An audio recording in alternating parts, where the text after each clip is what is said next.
In this episode, I am speaking with Christina Wallace, who is the author of The Portfolio Life: How to Future-Proof Your Career, Avoid Burnout, and Build a Life Bigger Than Your Business Card. This book was written targeting millennials. However, I think it's a worthwhile read for anyone at a crossroads in their career.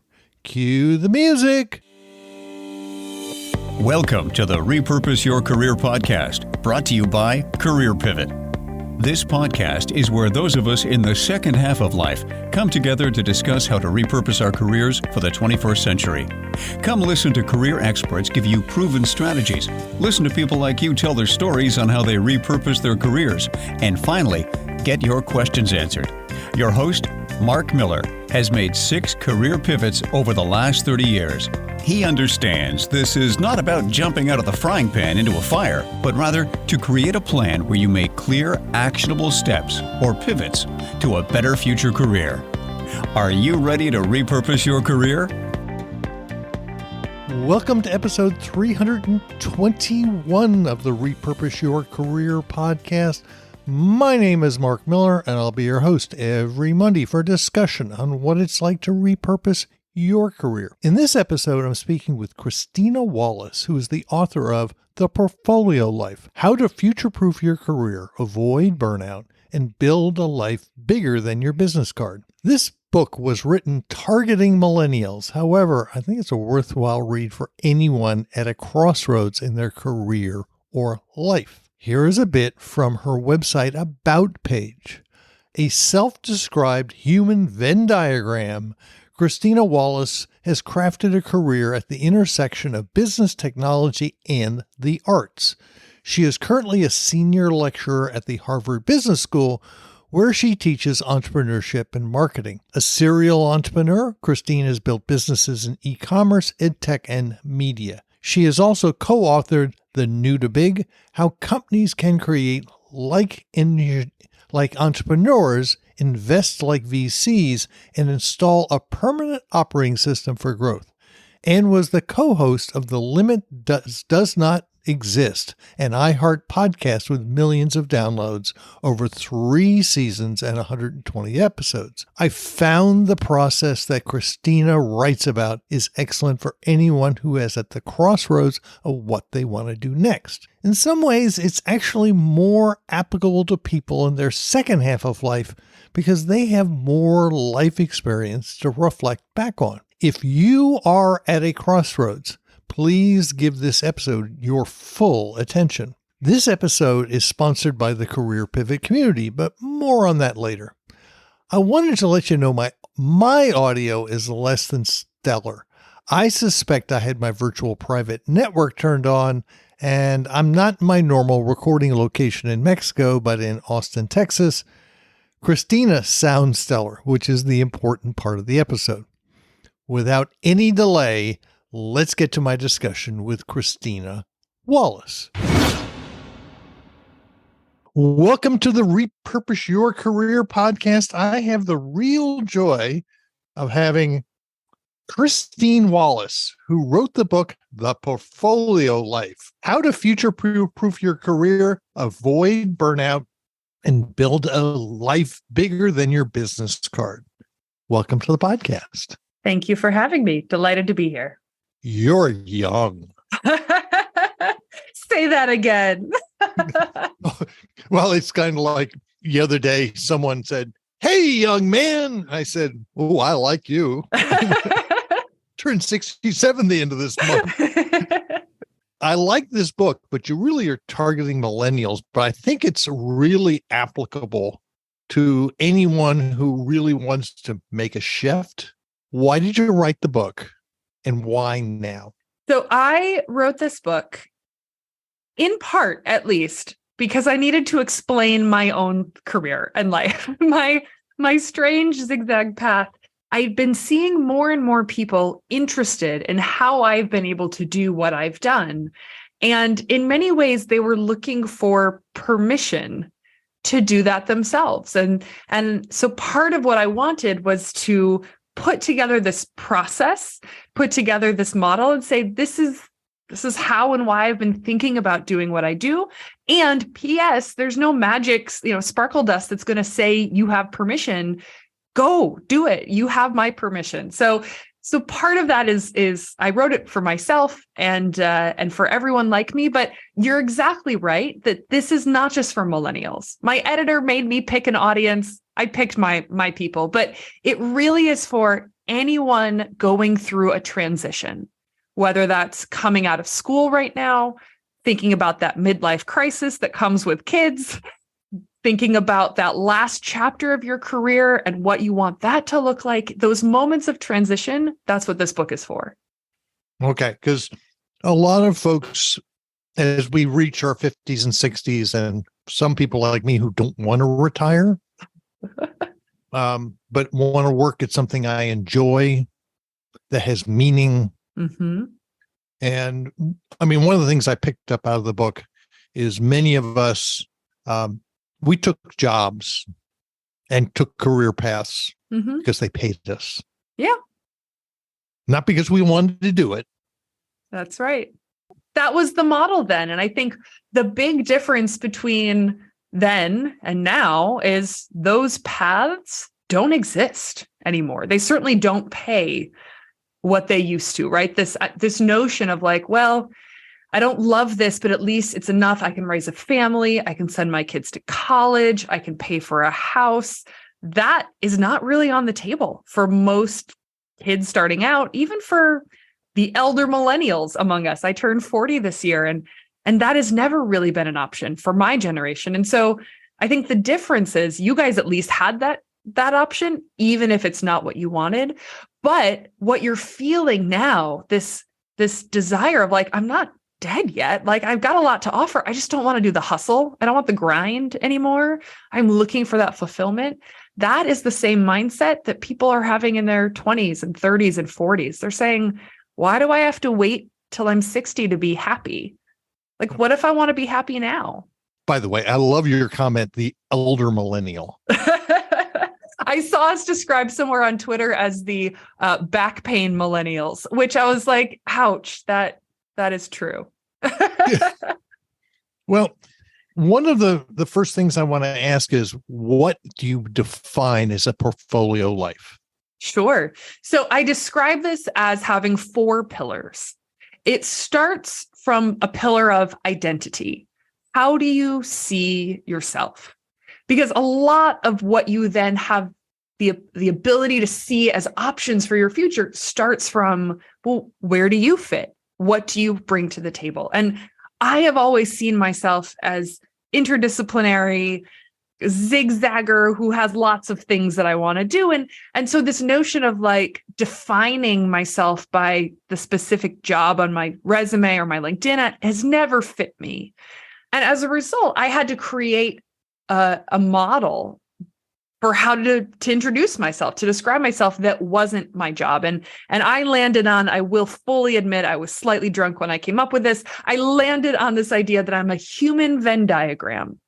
And I've built this life at the intersection of business, technology, and the arts. But I would argue that we are all human Venn diagrams. The question is, what's in your Venn diagram? So starting from a place of understanding you are more than your job, that gives you permission then and the ability for pillar 2, which is optionality. Right? I think we all feel at the beginning of our lives when we're young, like the sky is the limit. You could be an astronaut, you could be president, you could be, I don't know, a spy, whatever. But eventually, as you make choices, you're closing doors, you're narrowing in. And I think there's a perception that at a certain point, the only options you have is a straight line from where you've been standing. And I just don't think that's true. Certainly in 2023, that's not true. And so if you can see yourself as more than just how you've been monetizing your time, then you start recognizing you have a lot more options to choose from for where you go forward. And that becomes really important because pillar 3 is diversification. We all recognize diversifying financial portfolios, smart move, but this idea that we would diversify our lives, our income streams, our career hasn't seemed as obvious until now. But I think looking at the rate of disruption, technological, geopolitical, ecological, all of these things that were supposed to be like once in a lifetime that somehow are happening like every 5 years, that's not going away. And so having more than one iron in the fire, whether that is an income stream, a network, a relationship to other, industries or pieces, or just pieces of your personal portfolio, hobbies, community, relationships, health, having this well-diversified approach to your life is what's going to help you navigate that uncertainty and mitigate that change. Which brings us to the last pillar, and that's flexibility, right? So in a financial portfolio, we recognize you're going to allocate assets for a certain period of time, for a certain phase of your life. When you're young and you can take more risk, it's going to be heavy on stocks. And as you approach retirement, where you need a little bit more predictable income, you might switch to more fixed income securities, right? So we recognize this makes sense. You rebalance for the stage of life you're in.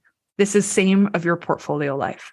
So as you think through what phase am I in, what do I need, what do I want, and then how do I design the pieces of paid work, unpaid work, community contributions, whatever that is, to fit that season of life.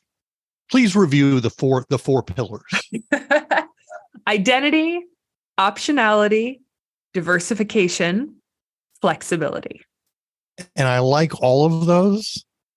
And as we talked before, I'm a poster child for all of those. Exactly. Because You're I've the made vanguard of this. Yeah. As I said, my career path has been a zigzag, which, by the way, this is one of the things I saw in some of your charts where it's, we all want our careers to be the single upward moving. Yes. But the reality is it's almost always zigzag. It just is. Nothing ever goes as planned. That's exactly right. And that's one of the things that I emphasize in this. It's for good or for bad. There are always these external factors that we can't control. And the feeling that the stable choice is take a job, go up the career ladder, be linear, that's not stable. You have just as little control in that path as you have doing something more entrepreneurial or zigzaggy. It's just more of an awareness of that control in one version versus the other. Yeah, it's interesting. When you talked about your grandparents in the book, which were my parents, and my parents taught me that when I graduated from college, I would take a job with a big company and I would ride off into the sunset. I'd work there for 35 years and I'd retire with a pension. Yes. Right? Yes. And 3/4 of the way through, they moved my cheese. Correct. Right? And I watched, particularly in the dot-com bust, because I watched upheaval occur at that time, where I saw friends who saw this as being the end. And I had a number of friends who never really recovered. Yeah. Versus I came out smelling like a rose because I made the move. Yeah. And I made the move before. Yes. I had to. Yes. That is crucial. Making the move before you have to, doing it on your terms, is what makes the difference between really loving the next step and being forced into whatever might be available. But the key to making the move on your terms is keeping an eye on what's happening, seeing that change is coming, and then being really thoughtful about, okay, where do I want to move next? Who do I know in that space? How do I position myself to make that leap, rather than sort of pretending it's not happening and hoping that you'll be saved through the process? Yeah, it's interesting. I want to go on to this, the next part, which is the what, and what it really, your Venn diagram. One of the things that I've for the longest time, I was doing a lot of Berkman assessments. Mm-hmm. And I would claim that people's superpowers were very often these combinations of skills and talents that were unusual. Yes. So I was a geek that could speak. I love that phrase. Which we know is an oxymoron. Yes. Right? I had a guy in the online community who was a big time number guy. Mm-hmm. But by the way, he was a kind, compassionate, emotional soul.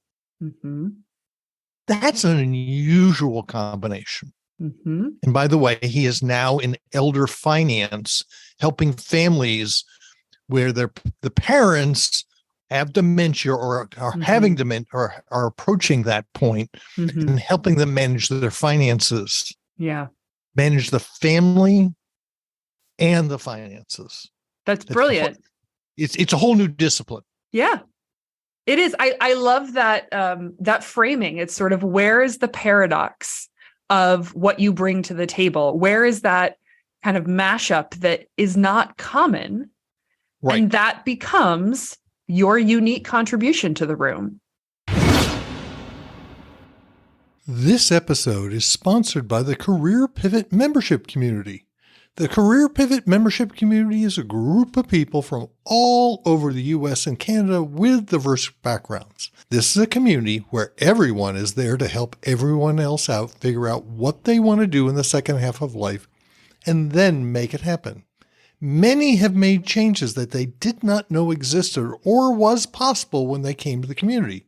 They learn from each other and broaden their horizons on what was really possible. Let's hear what Debbie had to say about being part of the community. I think one of the things I enjoyed the most was having a group of professional people that you could speak really candidly with about your situation. Obviously we're all in the same boat, so it's not, talking to a coworker hoping nobody overhears, but it's people that you can speak candidly with. You can hear about their journeys, their careers. Some people have some really interesting backgrounds. And you get some idea of the struggles they've faced and some of the things they've tried and what's worked, what hasn't. That can help. That can be helpful to get some direction. To apply to your own situation. You can't just join the community. I bring people into the community every few months in groups. You can sign up for the waiting list, so when I open the door for new members, you'll be notified. If you're interested in learning more about the endeavor and sign up for the waiting list, please go to careerpivot.com/community. Now, back to the episode. Yeah, I have another woman in my online community who I referred to as a logical creative. Mm-hmm. Very logical, but very creative. Yeah. And the average creative is not necessarily logical. How does one discover that? There are two ways in, right, to get reconnected with your Venn diagram. One is through self-reflection. And there's a series of questions that I include in that chapter that help you, in many ways, excavate these pieces of yourself that you might have put away as you became serious and grew up and, worked your way up a corporate ladder. As you're like, well, that's a silly hobby, or that was a childish interest. And I'm going to put that away. So some of these things, truly, it's like, what section of the newspaper do you read first? Where, what movies do you love, or what corner of the bookstore do you go and get lost in? What were you known for? Like, did you have some accolade in the 9th grade that were like, oh, what? That was part of who you were once upon a time, right? So bringing these pieces of you back to the forefront, and don't judge them yet. Don't say like, well, that's silly. It's not relevant anymore. Just put it down, pull this all together. And then when you're sort of done with that self-reflection, or even if you're struggling with that self-reflection, the other way in is to go talk to your friends, your colleagues, your family members, and you ask them, what do you see? Who am I? I have these 3 questions that I phrased in the book. I made use of them after my first company failed, and I was so lost. I was like, I don't even know why anyone would hire me. Like, what do I bring to the table? I went and did all these coffee chats, and I asked them the same 3 questions. When have you seen me happiest? What do you come to me for? Like, what is that moment that you have a spark? You're like, I should see what Christina thinks about this. And then where do I stand out against my peers? To exactly your point, are you a geek who can speak? Like, that probably stands out. So what are these things that I may not even realize are all that rare, but you are like, are you kidding me? That's an incredible superpower. So part of it is self-reflection. Part of it is let your people tell you what they see. And as you pull this all together, you'll start really remembering, reconnecting with like, oh yeah, I do love that. And I can bring that to the table. And it doesn't matter if you see how it's relevant yet, just start there. Yeah, it's interesting. One of the things, the exercises I do with people is have them go back to their childhood and say, what did you do that you couldn't get enough of? Yeah. Right? Yeah. Because when we're very young, we have no filters on us. And that usually helps uncover talents, not skills, talents. And similarly, I just had a discussion with a family member who's in his 30s and he got into IT and he's just going, I can't do this anymore. He's a creative. Yeah. Yeah. And that's one of the things I've seen is creatives who say, you know what, I can't make money at this. So I'm going to take all that creativity, I'm going to put it in a little box. Yep. I'm going to seal it up, put it underneath the bed and forget about it. Yep. I'm going to call it silly and stupid and childish, and I'm going to grow up and be a serious person. Yeah. And what happens is at some point in time in their life, they go, I can't do this any longer. It's true, because you are literally, it's like a limb.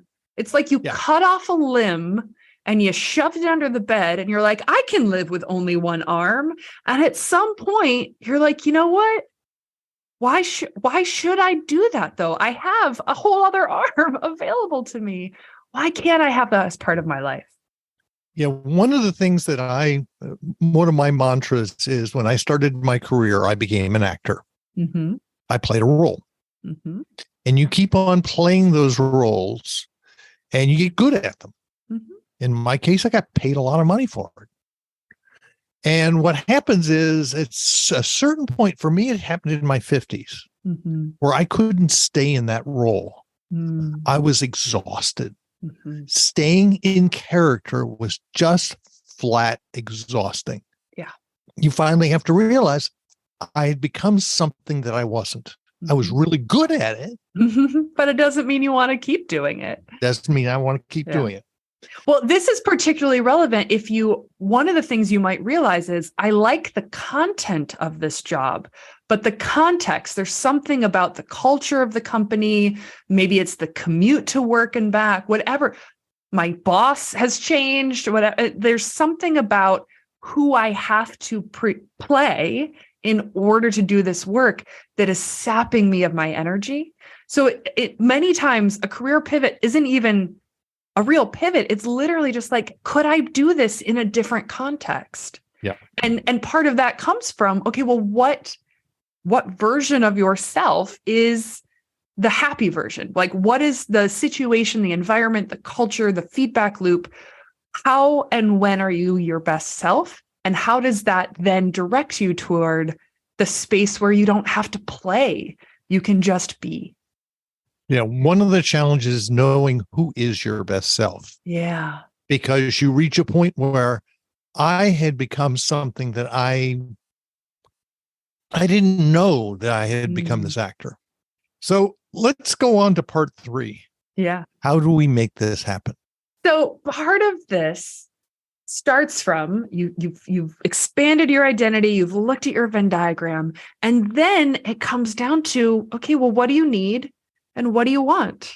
And how do we make that fit in 24 hours against the budget that you need to live your life, right? Like these are our design constraints, and we get to pull them all together. And part of why I like starting with what do you need, right? Your example of the 30-year-old in IT, it became quite clear that what he needed is an opportunity to be creative. Now, that doesn't mean he has to quit his IT job and go become a TV writer, but it means he needs to find an outlet for creativity, likely a community that encourages that creativity and an opportunity to grow in that creativity. So that could be a different type of job, a different type of industry, or it could be, hey, I want to downgrade from this management path to a good enough job that leaves me with all of the space and time and energy to pursue my creativity in a hobby way, in a moonlighting way, right? That is a very common path for creatives who also want to be able to pay a mortgage and raise a family and think through this. So you start with, what do I need? And that can be everything from money, growth, people. I've worked with folks in their 60s who say, I don't want to retire because I need a reason to get out of bed, shower, and put on pants every day. And I'm like, great. There are ways we can meet that need without you continuing to work 12 hours a day. So let's find what those opportunities could be next when we talk about, well, what do you want? What you want, I push you to do this exercise called 100 wishes for your life. It's probably a little bit easier to do at your age than it is with my 20-year-olds who kind of have a lack of imagination in some cases, where I'm like, that's a great first 12. I want you to think it through 100. What do you want on your deathbed? What do you want to have seen and experienced? And who do you want to have loved? And what imprint do you want to leave behind as you move on, right? What do you want, right? Pushing that. And I think once you have that broad sense of truly, what do I want? There's probably a point where you recognize okay, I've gotten a big chunk of these things. I've had a rich, full life, but there's a few of these, the BHAGs, the big, hairy, audacious goals that I have never been able to put effort toward because I've been focused on these other things. That might be an opportunity to say, you know what, this last chapter, these next 10 years, I'm going to make progress against that. You want to be a Tony-nominated producer? Okay, let's figure out how to start getting involved in commercial theater in New York, right? What is that first step? And the step after that, you start making progress. And as you piece this together, you can figure out which things have to be monetized, which things can be volunteer or community driven, which things do I want just for me? Maybe your health is something you really want to prioritize for this chapter of your life. It's going to make a difference whether you have a really wonderful 30 years left or you have a very expensive 10 years left before your kids have to take over and be responsible, right? How can you make that a meaningful part of your portfolio? All of these things, it's messy. This is art, not science, but you sort of have these pieces on the different corners of your kitchen table as you pull this together and you craft, what is the allocation of my time and energy against these wishes that meets these needs and that deploys what's in my Venn diagram? It's interesting. I'm going to have Russ Seens back on the podcast in a couple of weeks. And Russ has gone through multiple changes. He's publishing his second book. His first book was on the pilgrimage of the Camino de Santiago, the 500 miles pilgrimage across Spain. Yes. And he's now doing the Pilgrim Path to Assisi, which is 300 miles on the way to St. Francis across Italy. Mm-hmm. And the point here is Russ, when he left, he was the executive director of Menno Media. When he left that was the publishing arm of the Mennonite Church, which was collapsing. Both religion is collapsing because you guys don't go to church. It's true. Yes. And he was in the publishing business. But this was not the path Pandemic came along. He went to work for Get Set Up. He's tried various different things. Things did not exactly go the way he planned. Mm-hmm. But the point is, he adapted along the way, which you talk about in the book, and the fact that there is failure. Mm-hmm. And one of the challenges, I've got a blog post out there, failure is not an option, which is a mantra of my generation, is BS. It is. It is because, and I argue this vehemently, failure in my definition is simply what you wanted to happen is not what happened, right? You had a hypothesis. If I do this, then that will happen. And that hypothesis was invalidated. Now, that could be because you were wrong. You thought I'm smart enough, strong enough, capable enough, whatever, and you failed. Maybe. It could also be because there were other things going on that you don't control, and they got in the way. And there was nothing you could do about it. And so part of what getting comfortable with failure for me is so important, because we do not control our lives. We just don't.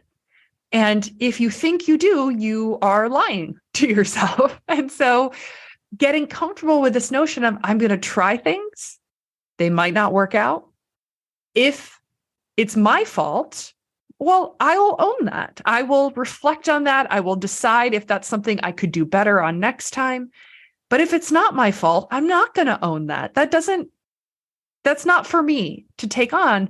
And I can brush this off and move on. But in either case, it allows for what Clay Christensen would call an emergent strategy rather than a deliberate strategy. A deliberate strategy works when you can see the future, when you can see all the pieces, when you can believe that the world, by the time you get to wherever you're going, is going to look roughly the same as it does today. Then you can plan this linear, deliberate strategy. This is how a lot of big companies think about their corporate strategy function. But that's just not how the world is. And certainly the more you are in or adjacent to the pieces of the world that are faster changing, journalism, technology, anything that AI is going to touch, which is basically the whole world, the less you can see. It's, like you're in a snowstorm and you've got an inch or two of visibility in front of you. That requires an emergent strategy where I'm going to make the best decision for the next step or two based on the information I have. And then I'm going to learn new information by doing that thing. And then I'm going to make the next best step from there. And I can be opportunistic. I can have this fast learning cycle where I'm getting new information quicker, and I can adjust so that maybe it turns out you didn't want to end up where you thought you wanted to end up. That is not a failure. That is an adjustment and a redirection. Well, failing, there is success, and then there are learning experiences. Exactly. From this book, when someone finishes reading the book, what do you want them to do? I want them to go get a couple stacks of Post-it notes. I really should have invested in 3M before I wrote this book, because they're going to make bank off of the sale of Post-it notes. I want you to get a stack of Post-it notes, and I want you to work through the exercises. I mean, hopefully you're doing that while you're reading the book, but sometimes I get it. I want to read the whole thing first to see if it's worth my time. And I want you to start with really remembering who you are and what you bring to the table. And I think this is particularly true for your listeners who are thinking about that last chapter. My mother-in-law recently went through this transition. Kathleen was an executive for years and years and years, very successful, had this fantastic career in real estate, in social impact. And she got to the point where, through a combination of what she was ready for and what the pandemic caused, it was like, okay, I guess we're retiring. I guess we're retiring. But she has so much that she's interested in. And it took a little while to sit with, okay, what are those other parts of me that haven't really had a chance to breathe? And through this process, She has become a very highly trained, unpaid volunteer at the Metropolitan Museum of Art.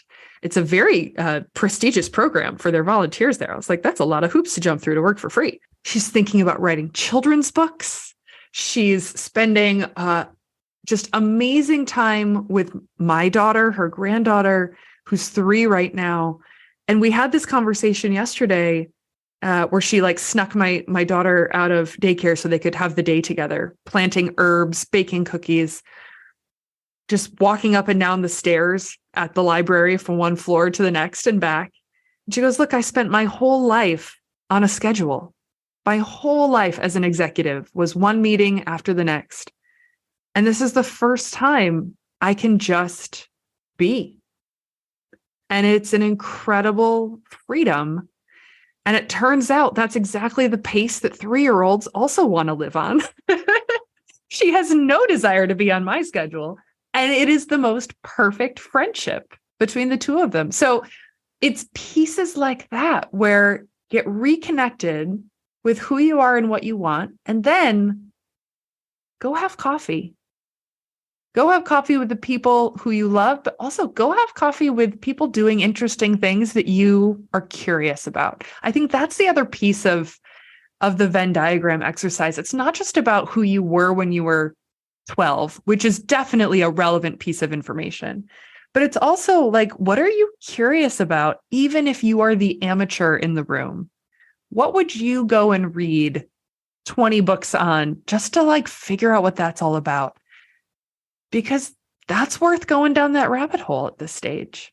Christine, Yes. This has been good. So, Christina, if someone wanted to reach out and contact you and obviously buy your book, how might they do that? You can head to portfoliolife.com. There's links there to all of your favorite retailers if you want to buy the book over the internet. Obviously, you can also go to a store if that's your preference, or the library. I know. Well, I'm presuming an indie store. I mean, that would be the preference. And then there's a way to contact me on portfoliolife.com. It goes straight to my Gmail inbox. If you want to send me a note, I'd love hearing from folks as they're reading and working through these exercises, how it resonates, where they're getting stuck, all of those things. You can also follow me on LinkedIn. I post there a lot as well, and we can have a conversation. And we will include all the links in the show notes. Thank you. Christina, thank you very much for being on the Repurpose Your Career podcast. Thank you for having me. I hope you found that valuable. I joked that she was quite young, about 40 years of age, which is much younger than most of you in this audience. Let me know if you found her insights valuable by emailing me at podcast@careerpivot.com. Take a moment, go to careerpivot.com, sign up for the weekly Career Pivot Insights newsletter, which is sent out every Sunday. You will get a weekly update on this podcast, white papers, and new blog post.